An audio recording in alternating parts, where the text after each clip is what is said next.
कुछ समय पहले आसनसोल अदालत में फैमिली कोर्ट चालू किया गया था। आसनसोल बार एसोसिएशन के अधिवक्ताओं ने कुछ दिनों पहले फैमिली कोर्ट में अधिवक्ताओं को पैरवी न करने देने के फैसले के खिलाफ आंदोलन शुरू किया था।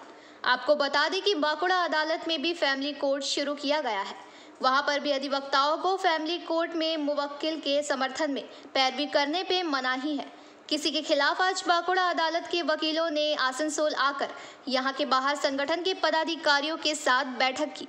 इस बारे में आसनसोल बार एसोसिएशन के अध्यक्ष राजेश तिवारी ने कहा कि फैमिली कोर्ट शुरू किया गया है।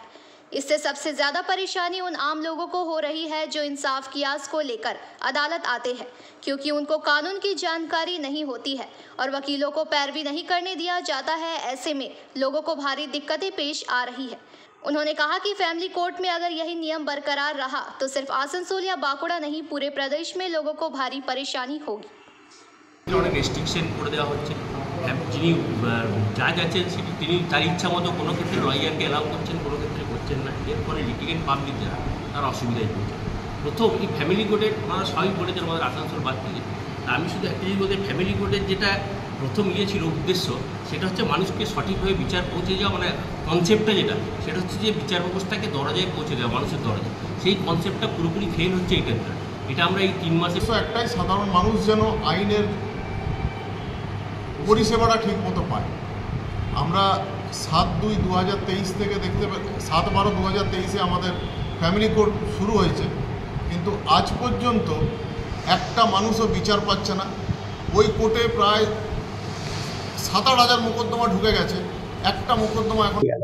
এই ফ্যামিলি কোর্টটা চালু হয়ে জেনারেলি আমাদের ম্যাট্রিমোনিয়াল সুদগুলো বা এই যে 125 মেনটেন্যান্সের, 127 enhancement, 128 recovery of the enforcement order of the maintenance, এইগুলো মহিলারা বা মাসে মাসে যে টাকাটা পাবে সেটা হয়তো ডেটটা লম্বা লম্বা পড়বে।